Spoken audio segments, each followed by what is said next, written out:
salaamaaleykum dalee nag jàmm ci Xarala Academy mbokk yi seen Xarala Academy duñu topp suñu tutoriel te tey dañoo ñëw ci loo xamante ne lu am solo la mu nekk ay vidéo yoo xamante ne dañ leen koy jagleel jox leen ci ay astuces wala ay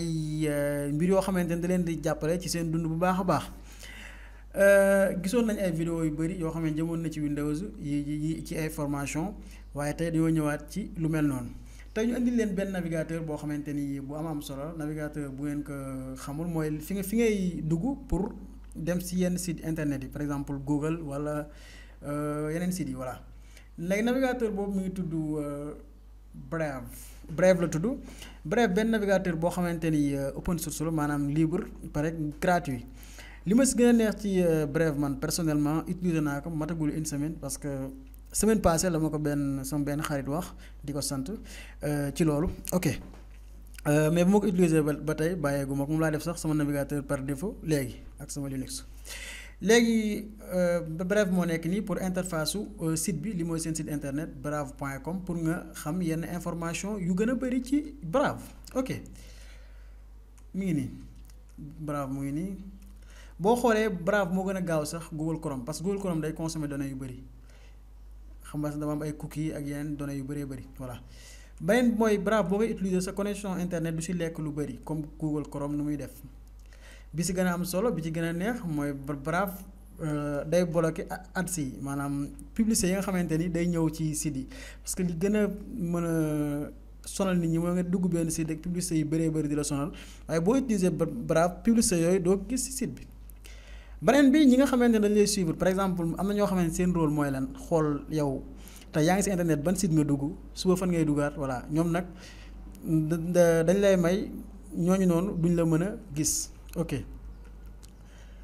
léegi explication bi yaakaar naa leer nga xam ngeen lan mooy Brave léegi mu des téléchargement bi pour télécharger mën nga cliquer fii download Brave par exemple fii nii léegi nga sélectionner ce système d'exploitation ok. par exemple boo duggee page téléchargement moo nekk nii comme man Windows moom laay utiliser maa ngi utiliser Windows 64 bit gis nga da ko détecté automatiquement léegi bu ko détecté wul tamit mën nga wàcc nga xool ko ci suuf ndax di nga ko gis bu dee Linux mën nga cliquer fii Mac OS nga cliquer fii bu dee 32 bit aussi mën nga cliquer fii ok léegi dama koy télécharger ak Windows léegi dinaa la wan tamit naka nga koy télécharger pour Android.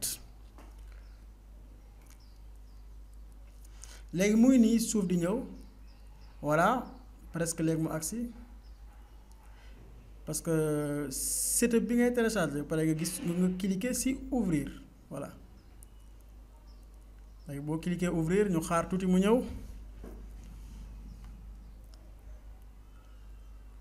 seen instant yi moo nekk nii gis nga 12 heures temps rek jàpp bloqué nañ ay tracker bloqué ay ads maanaam publicité yi voilà et cetera léegi ñu xool Brave moo nekk nii ma def exécuter léegi ñu xaar tuuti mu ñëw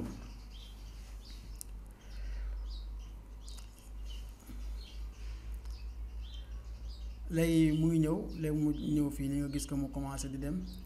mën nga ko tamit télécharger pour Google Play maanaam boo yoree téléphone Android mën nga ko télécharger mën nga dem Play Store direct nga tapé par exemple Brave voilà ma tape Brave xool ma def recherche bi voilà mu ngi nii normalement bi non film yooyu film la xam nga dugg application mes applications annulé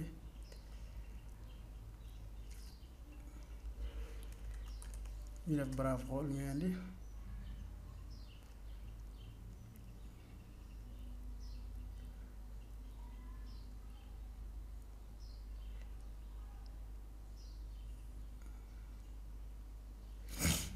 voilà muy nii boo gisee Brave moo nekk nii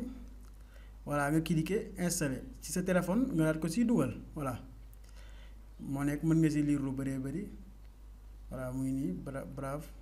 léegi Windows bi muy ñëw dafa xaw a yeex xaaral ma pause vidéo bi ba mu agsi waaw muy nii nga bës oui voilà léegi muy nii léegi ñu xaar tuuti mu ñëw ma pause vidéo bi. léegi gis nañ Brave installé nañ ko pare boo installé pare ni lay ñëwee nga def let's go Brave the new internet let's go léegi lii nii bu la neexee nga daat koy bañ a récupérer mais man dama soxla maanaam sama favori yi nekk ci Google Chrome bi mu daal di ñëwaale ci Brave loolu tamit bokk na ci li si gën a intéressant nga def import léegi day xool say données ci Google Chrome mii nii cookies non pas Microsoft Internet Explorer léegi fi nga sélectionné sa navigateur man Google Chrome laay utiliser ma def import pour importer sama données yëpp close all Chrome Windows voilà parce que dama utiliser benn Google Chrome bu ma ubbi léegi foog ma fermer ko pare muy doog a dem léegi ma fermer fii ok ñëwaat ci Brave essayer encore ok léegi donc importe na sama gis nga mi ngi nii sama barre navigation yi li ma doon utiliser lépp mu ngi fii nii voilà léegi loolu moo nekk première étape bi ci Brave léegi mu ni nga daat koy def sa navigateur par défaut léegi bu la neexee def ko bu la neexee tamit nga bañ ko def nga def skip welcome tour voilà mbokk yi doon seen Xarala Academy yaakaar naa jariñ ngeen ci vidéo bu baax tey comprendre ngeen Brave ak lu tax ku nekk war ko utiliser di leen conseil bu baax ngeen utiliser navigateur bi parce que am na sécurité gaaw na tamit day bloquer lépp luy publicité ba beneen yoon ci beneen tutoriel merci